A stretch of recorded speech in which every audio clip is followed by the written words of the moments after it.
Good morning. Hello, how's everyone doing today? All right, let me bring up my slides. All right, so we started the discussion of rotational motion on Friday last week, and today we will continue to look at rotational motion. Specifically, we would like to finish our discussion on rotational kinematics. Now we can finish this very quickly because we have done kinematics already, right, with our translational motion. So all of our equations and those quantities are the same, except we replace the translational quantities with the rotational quantities. So we've discussed how to define the position, right? So R becomes theta, delta R becomes delta theta. We discussed how to define velocity. So velocity V becomes omega, which is the angular velocity. We also discussed instead of writing A, the linear velocity, now we write alpha, the angular a linear acceleration become angular acceleration. So all of the kinematic quantities is still the same. And the equations, we can still apply the same thing. Okay, well, we'll start with a few sort of basic questions just to make sure that we understand the new defined quantities in rotational motion.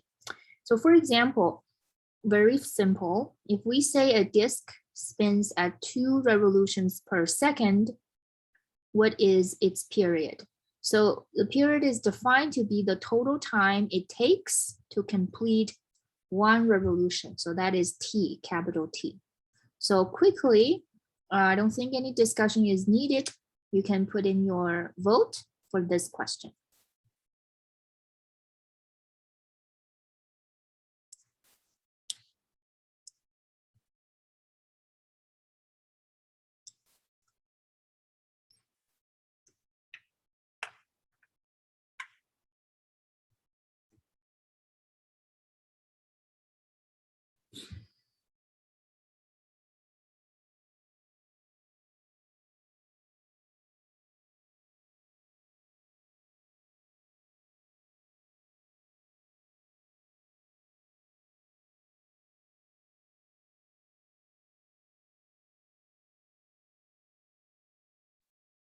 Noticing I'm asking about time, okay, not angular velocities.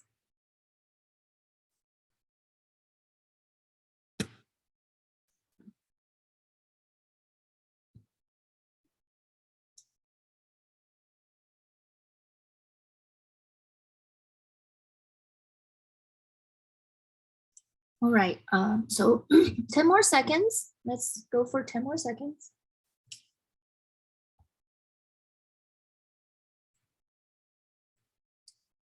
All right, any last minute vote? If not, I'm going to close this. We'll take a look. All right, okay. We do have a significant disagreement, right? From the most popular answer is C, and B says is 2 pi. So we do have quite a lot saying it's 2 pi. So we're trying to do, we're not really trying to answer the question, what is its angular velocity? Simply, what is its period? Meaning that what is the total time for 1 revolution? I'm sorry. Okay, so we know that in 1 second, it completes 2 revolutions. So going 2 rounds, right? So how many time it takes to go 1 round? And that would just simply be half a second, right? So C is the correct answer, okay? So don't confuse this time with your angular acceleration. So the answer is half a second. But now I'm asking, what is angular acceleration? So what do you think the answer would be? And again, we will start our poll. Now recall, what is angular acceleration? It's defined to be change in position over time. Okay. So think about what is our angular acceleration, angular velocity is going to be.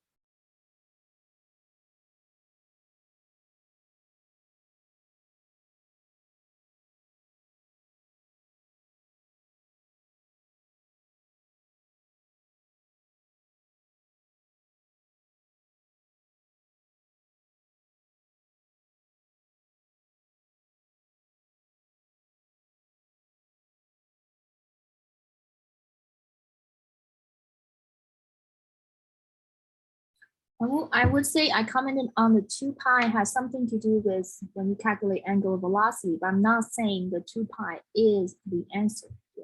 You will use the 2 pi in your calculation, but whether it's 2 pi or is it pi over 2 or is it 4 pi, that's what we're trying to figure out now.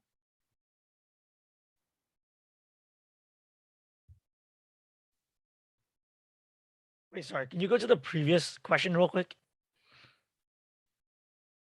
This one? Yeah, why was it 1/2? I'm a little confused. Okay, so in 1 second, it goes around 2 times.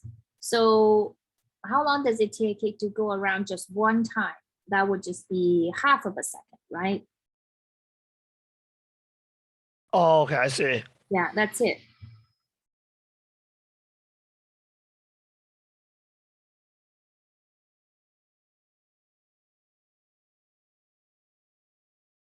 All right, so 10 more seconds. Let's wrap up with this question.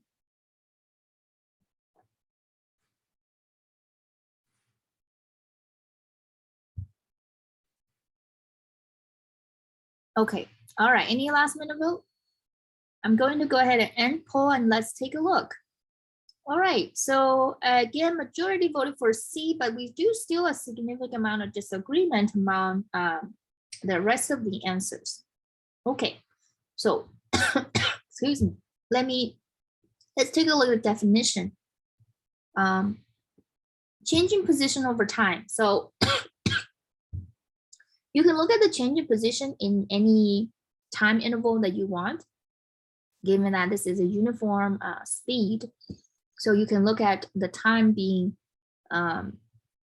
change in position if you have gone 1 times around, or 2 times around, or half a time around. So whichever one you want to calculate your velocity is fine.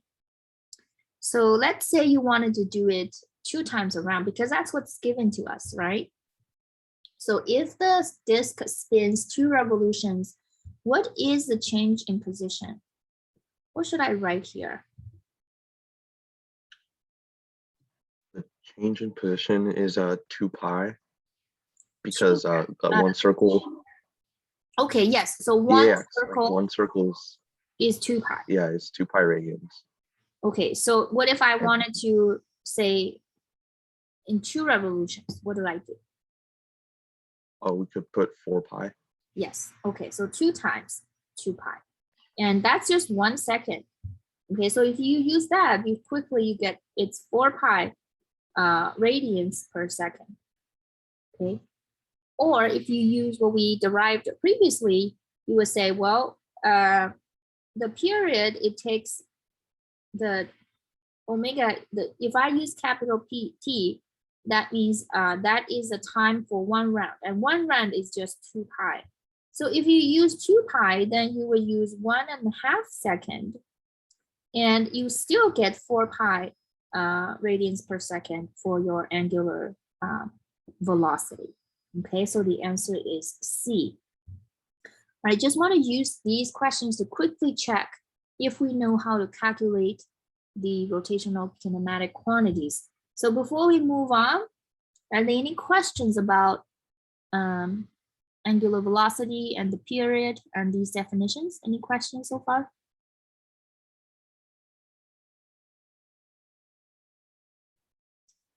All right, so let's quickly look at how do we resolve defining its directions.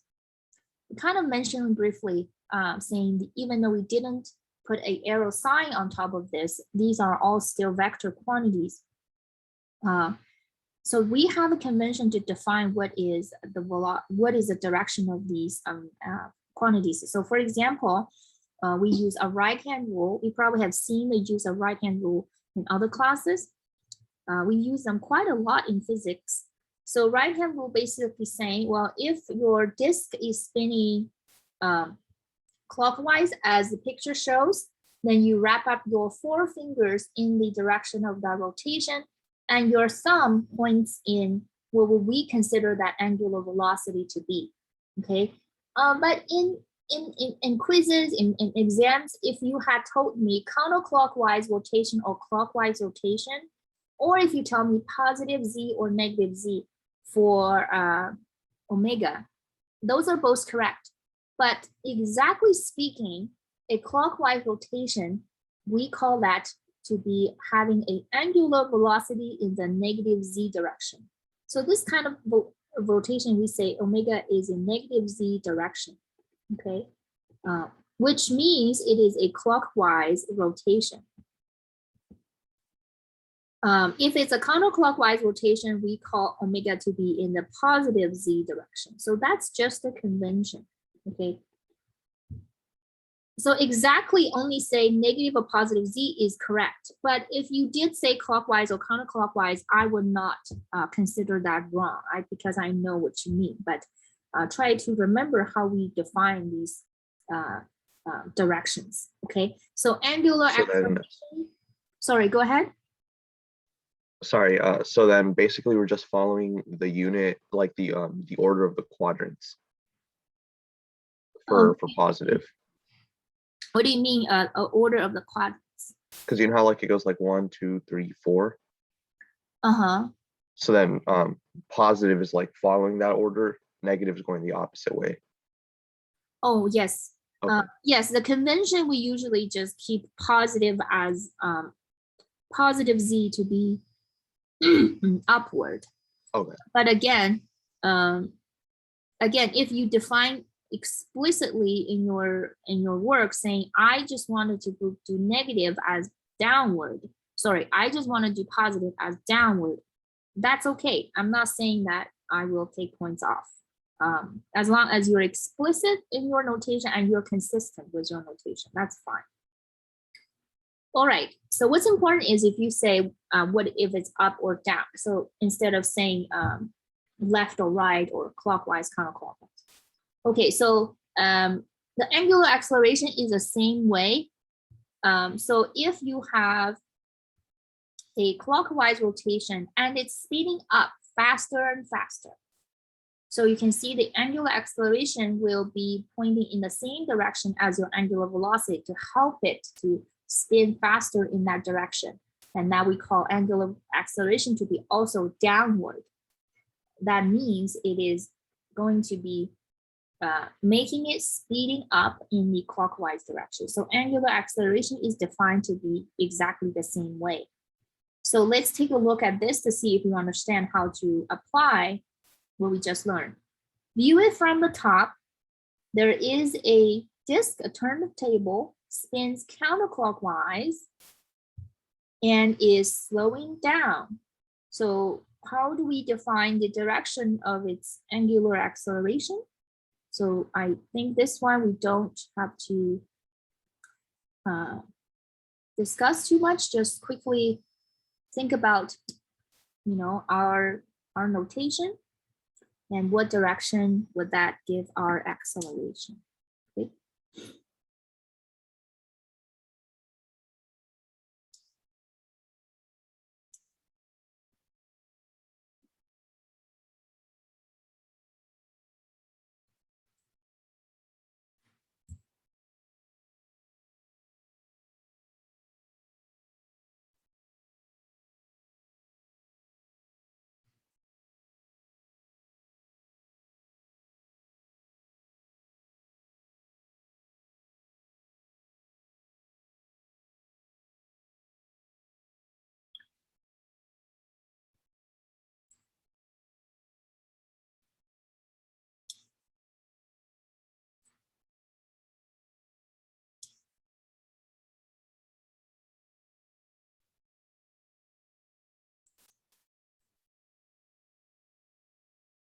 Okay, 10 more seconds. We will run it for 10 more seconds.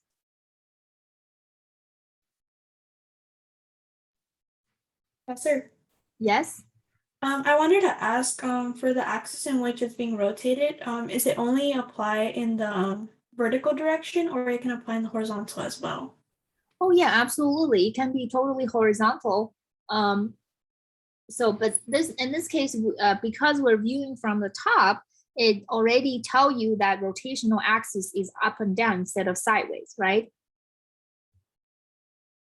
But if it's rotating sideways, of course, you can look at from the side and you will have the same result. No, you'll have the same convention. So viewing from the side, clockwise will corresponding, use the right hand rod will could be corresponding to a rotation pointing away from your eyes. A counterclockwise is a rotation pointing towards your eyes. Does that make sense? Yeah. Okay. So then it would apply for the same signs then. Yeah, absolutely. Okay. And then if it's to the side, you can, when you don't have another variables in play, let's say X and Y are not important, then you can always define your Z to be the sideways. So you can change your Z. You don't always have to have the Z in this way. You can switch this to Z and then everything will still be the same, right? Thank you. Okay, let's take a look at our results. I'm pretty much tied between, majority voted for B. Again, the significant amount disagrees with the other choices. All right, so counterclockwise, if you are, using your right hand rule, do this with me. Counterclockwise, your four fingers wrapping around in the counterclockwise direction. So which means your thumb points up, okay? So what does that tell you? That tell you the omega, the angular velocity is in which direction?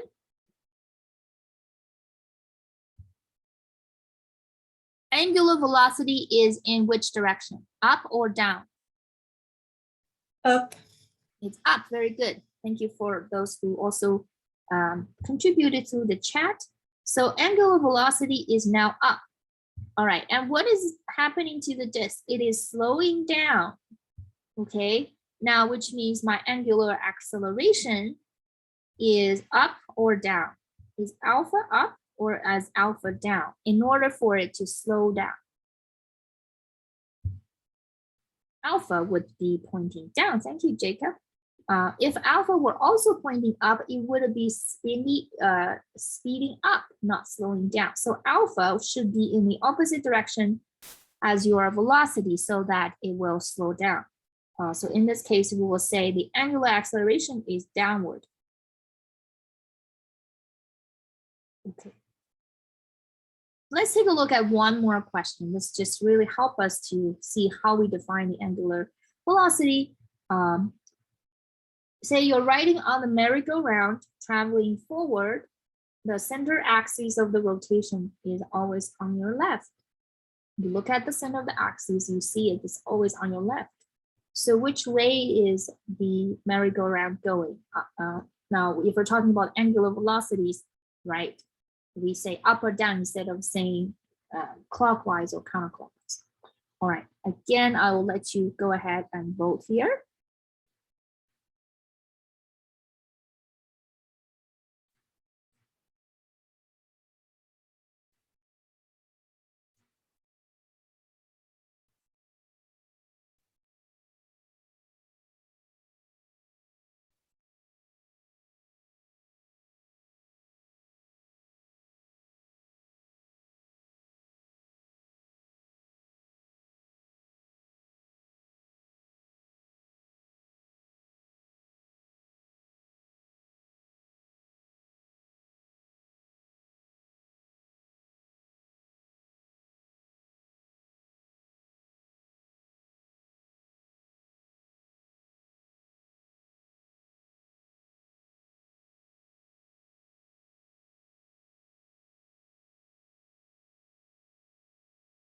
Okay, very good.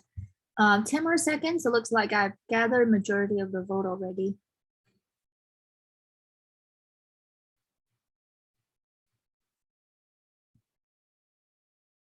All right. Let's go ahead and take a look at this together. Okay, we have quite a strong agreement on A. All right, very good. So how did you figure it out, everyone? If you're sitting here, and actually, if you're going forward, you look at this center axis is on your left. So that means your rotation is clockwise or counterclockwise? Counterclockwise. Counterclockwise, very good. You're going around like that. So that is a counterclockwise rotation. You do your right hand rule, meaning that your velocity is defined to be up. Now I know that's weird. You're not really going up, right? That's just how the convention goes. We call that kind of angular rotation to be velocity is upward. Very good. Okay, so if you were sitting on the if you're doing if you're going forward and you look at your axis on your right, then that means that the merry-go-round would be rotating clockwise, in which case we will say downward for your velocity. Okay, excellent. I think we are good to go with our concepts. We oftentimes still relate to linear velocities, because for angular velocities, you can describe how fast you're rotating. Say, oh, I completed 2 revolutions in a second, right? Just like how we said, look at previously question. That's how you can say my angular speed is 4 pi radians per second. That's one way to talk about it. Another way to talk about it, you can still say how much distance you have covered in a second. So for example, if you're looking at a bicycle wheel and has 0.35 meters for its radius, and then tells you the angular velocity is 20 radians per second. So how do you say, okay, what is the linear speed for the for any point that you want to trace on the bicycle wheel? So you can say I do 1 round in a second, that's 2 pi per second, or you can say I covered 2 pi r distance per second. So that's a linear speed. Simply you multiply your angular velocity by radius r, you get your linear velocity, linear speed. Well, we have seen this in your in your lab, I believe, previously already. Now this is, I believe it's easy to understand. You want to see a more rigorous derivation, we could start out with relating our linear distance to an angular distance. So if S is the arc length, R is a radius, theta is the angle in radians, then S is R theta. Well, that is something we learned in math. So that now if you wonder, okay, where does this come from? Now this is also, you can think of this using a quick proportion, saying, well, if you go all the way around, the distance I covered is 2 pi r. And that is a theta of 2 pi. So if I didn't go all the way around, I only went a distance s around, and how much angle that is theta. So you can see that it's giving you this relationship we're looking at is S is equal to R theta. Okay, so this is probably something you have already been very familiar with. If we take the derivative, you get your velocity. So ds dt is v, r is a constant. You don't have to take derivatives, right? D theta dt is omega, so v is r omega. So you can say the rim speed is 7 meters per second. That's linear speed. Angular speed is 20 radians per second. But you can see that they will tell you about, they'll pretty much tell you the same information, right? If you have one, if you know the radius, you know the other. Whichever they give you first doesn't matter. They can give you angular speed or they can give you linear speed, and you know how to convert them. All right. To compare whether 2 different objects have the same angular velocity or linear velocities is not so trivial. So for example, we have a disk that is spinning. It have two bugs sitting on it. Buzz is in the middle. Crunchy is all the way at the edge. So which one of these best describe their motion? Do you think Buzz and Crunchy have the same angular velocity? Do you think they have the same linear velocity, moving with a linear speed? Or maybe both of these are true? Okay. All right, we'll go ahead and open our pool. You can take a moment if you want to think a little bit. Take your time if you need to think before voting.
Okay, oh, we will go for 10 more seconds. If you haven't voted already, please do so.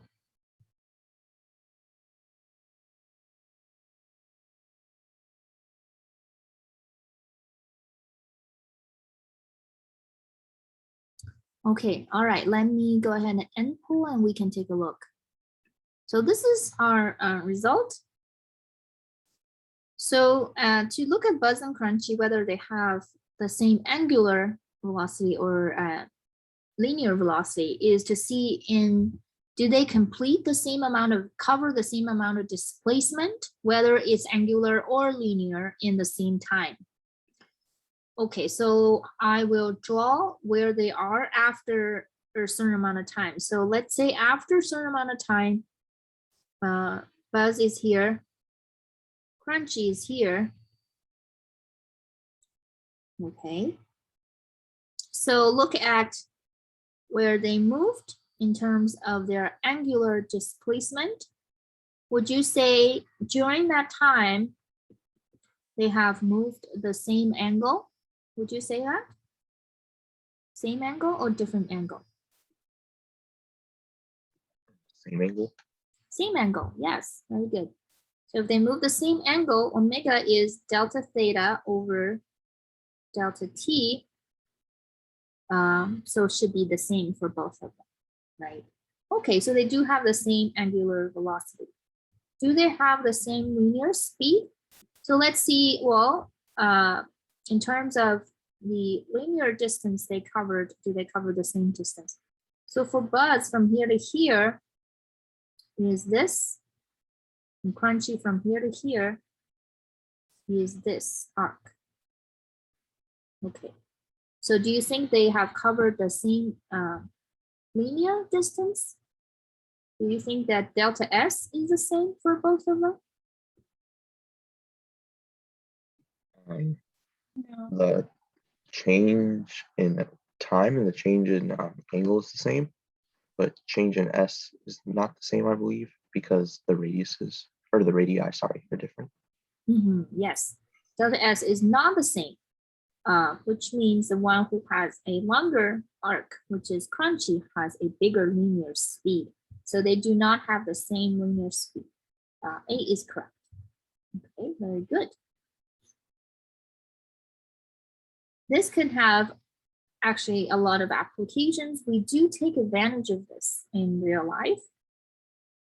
For example, we use a lot of combinations of a lot of smaller wheels and the bigger wheels. You can use this in a wheelhouse. You have that on your bicycle and many different devices.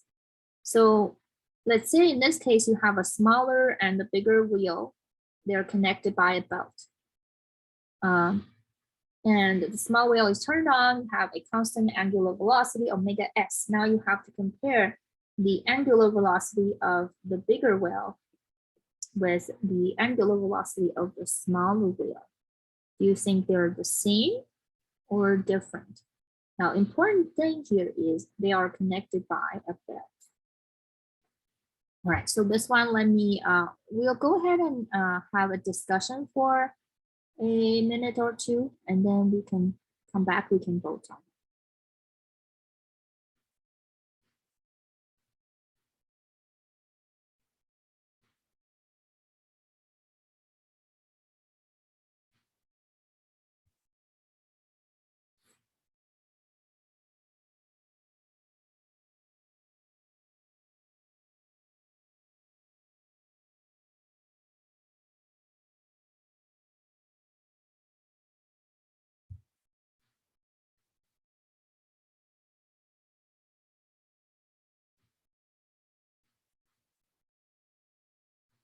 Make sure you take a screenshot before you head to your breakout rooms, and I will be joining breakout room 3 for this question.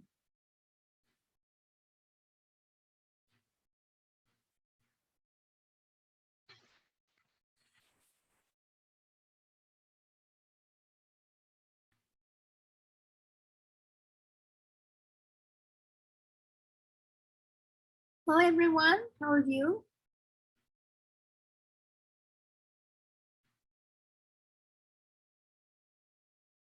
Hi Nico and Brendan, Jose, Lee, and Esteban. Okay, so what do you guys think about this question?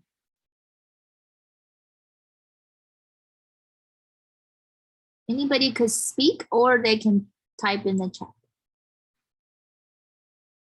Do you think they have the same angular velocity? Well, that's the first question, whether they're equal or not equal. And then we can figure out whether, if they're not equal, if they're bigger or smaller. That's the second order question.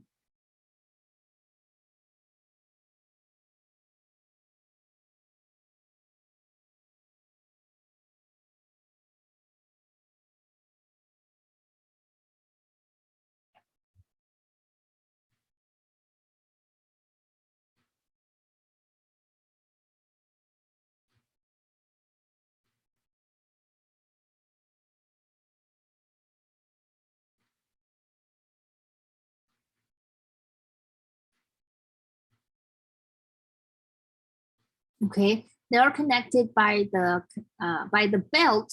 So there's something about them that's the same. Very good, Nico. So the fact they're connected by the belt, make sure something happens. So let's say after some time has passed by, I'm going to trace a point on the belt.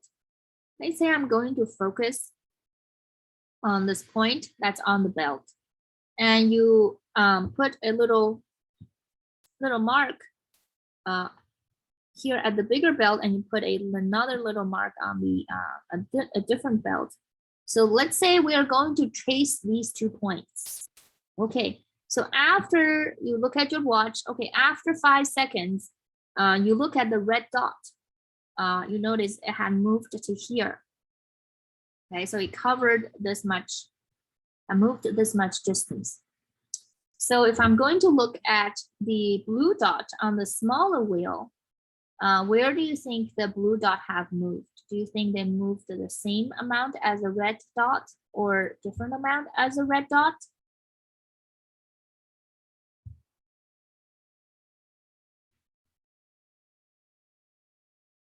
The same. The same, yeah, very good. Okay, because if they are connected by the same belt. If one part moved further, then your belt will be stretched. if one part is slower, then it's going to have some slack. Now, the assumption that it's just going to be a smooth belt going this way. It's not going to have a slack or a stretch.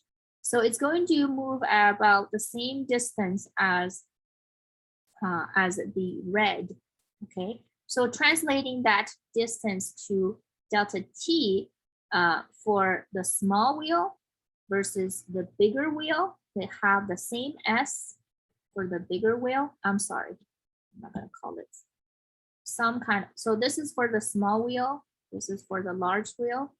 What do we call that velocity? We going to call it omega? Or are we going to call it V? Is it V or omega? We're doing delta S over delta T.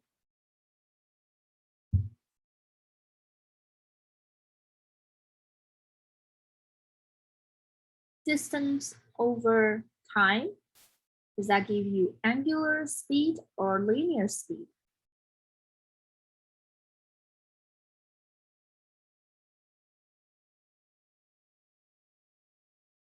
It gives you linear speed. Thank you, Rico. So if V is the same, then we can say, well, Vs is equal to VL. But what about omega? Omega is V over R. So they have a different radius, right? R is different, so omega will not be the same. Whoever have a smaller radius will have to spin faster, right? So the small wheel, in order to keep up with the bigger wheel, just have to spin very, very fast in order for that belt to not be having any slack in it or any stretch in it. Very good. So the answer would be the smaller wheel will have a bigger angular velocity. Okay. All right. Thank you for all your contribution. I will see you when we return to the main session.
All right. Okay, so 10 more seconds for us to wrap up with our vote.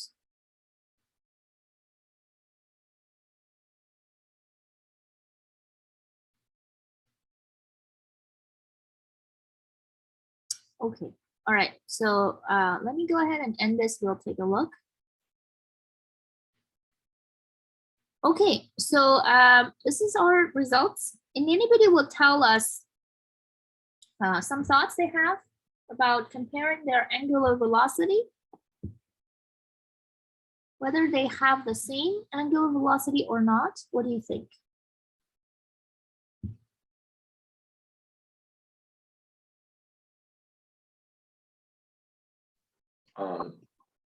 From my discussion with my group, I initially thought that it was that they had that WS had a greater, I mean, sorry, that they were equal angular velocity. Mhm. But in my group, someone talked about how they thought linear speed was the same. And that kind of made sense to me afterwards. So I think that it's B. Okay. Yeah. I'm glad that you had a productive discussion with your group. I couldn't attend all the groups, but I hope even when I'm not visiting your breakout room, I hope that you have a good discussion with each other, just like what one had. Very good. So they do have something in common. What they have in common is that they're connected by the same belt, and this belt is moving together. They're not being stretched, and you do not have any slack in the belt.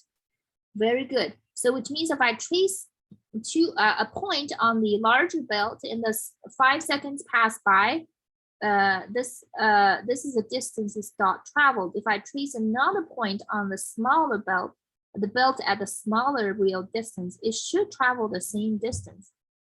Very good. So that translates to them have the same linear speed.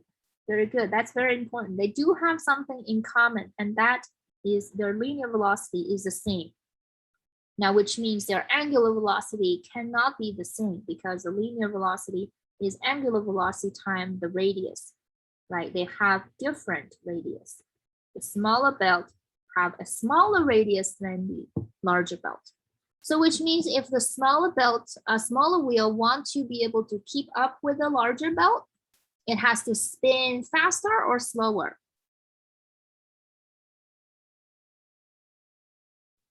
Faster. Faster. It will have to have a faster angular velocity. So in 1 second, maybe the larger belt only went one way around, but the small belt have probably went three rounds in order to keep up. So the answer is B. Very good. So this is our bicycle. Take a look at this picture, and can you point out 2 of the wheels that you think share the same angular velocity, or if you can point out 2 of the wheels that share the same linear velocity? Either way, can you tell me and tell us which 2 have the same angular or linear? I think that the 2 like main wheels, the ones that touch the ground when you're riding, I think those have the same linear velocity and angular velocity once you start riding. Oh, okay. These 2, the same linear and omega. I agree with you. And then for the inside diameters, like you see the little wheel on the inside of the rear wheel. Yes, this one. And yeah, and part of the wheels for where you put your feet. Oh, this one. Yeah, I believe those have the same linear velocity. These 2 have the same linear. Sorry. And why do they have the same linear velocity? It's like the last problem, they're connected by a belt. Oh, very good. We have a belt here. Okay, excellent. Which 2 wheels have the same angular velocity then? I think it would be the inside, in the rear wheel and the wheel inside the rear wheel. Okay, this one. Yeah. Okay, this one and this one, right? Yeah. Okay, so these 2 are like Buzz and Crunchy. They are have the same center of rotation axis. So these 2 have the same angular velocity. Very good. So this is an application of we take advantage of the smaller wheel will have to spin much faster in order to keep up with the relatively bigger wheel, right? And at the same time, the smaller wheel is connected to a much bigger wheel, so that with that angular velocity is going to give us a much bigger linear speed, so that it carry us forward. So we took advantage of this design so that we just have to pedal a little bit, and then that give us a lot of linear distance that we cover on the ground. Very good.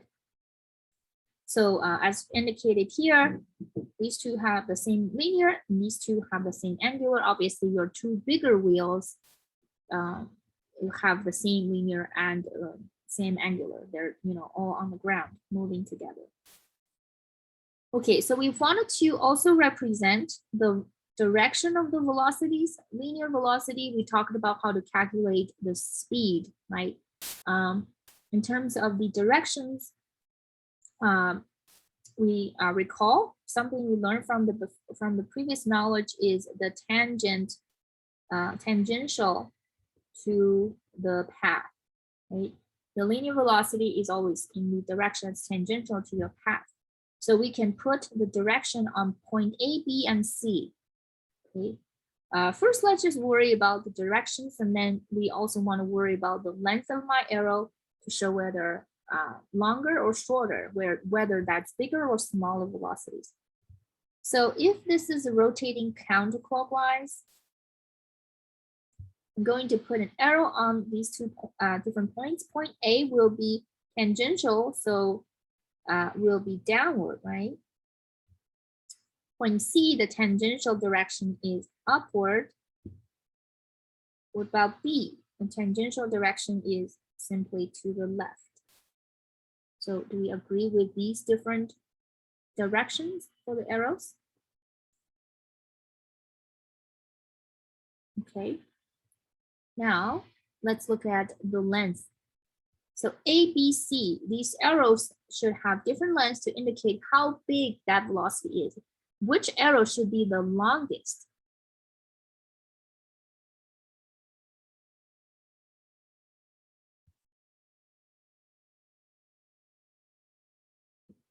Is it A, B, or C should be the longest, indicating that point has the biggest linear speed? A should be the longest because it's like the farthest in terms of radius. Thank you, Juan, and thank you, Jacob.